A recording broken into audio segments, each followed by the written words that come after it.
नागपुरात हिवाळी अधिवेशनाची तयारी अंतिम टप्प्यात आलेली आहे आणि यावेळेस मंत्र्यांच्या बंगल्याच्या बाहेर म्हणजे सुरक्षा भिंतीच्या बाहेर नेमप्लेट्स ज्या आहेत त्या लावलेल्या आहे। आपण बघू शकतो देवगिरी बंगला क्रमांक 39/1 हा उपमुख्यमंत्री एकनाथ गंगूबाई संभाजी शिंदे यांचा हा बंगला आहे आणि त्या बंगल्याबाहेर अशा प्रकारची छान आकर्षक गोल्डन प्लेटमध्ये असलेली नेमप्लेट जी आहे ती लागलेली आहे। यापूर्वी या बंगल्याबाहेर फक्त देवगिरीचा बोर्ड लागलेला होता, उपमुख्यमंत्र्यांचा बोर्ड जो आहे नावाचा बोर्ड लागलेला नव्हता, परंतु यावेळेस हिवाळी अधिवेशनासाठी सुरक्षा भिंतीच्या बाहेर अशा प्रकारे हा बोर्ड लागलेला आहे। त्यावर लिहिलेलं आहे एकनाथ गंगूबाई संभाजी शिंदे उपमुख्यमंत्री, अशा प्रकारचा हा बोर्ड जो आहे तो या ठिकाणी लागलेला आहे।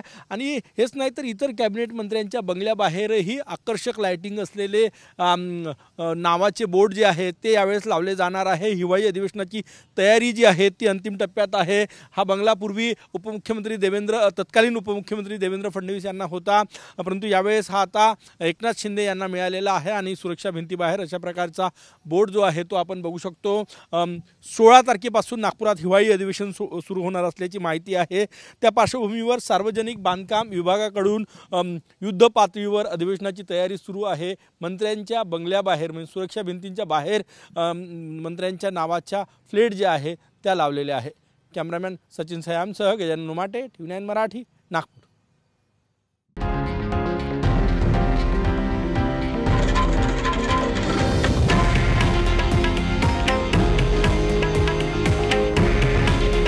हे आहे देशातील नंबर 1 न्यूज नेटवर्क आणि आपण पाहत आहात TV9 मराठी। काळजी तुमची, हित महाराष्ट्राचं।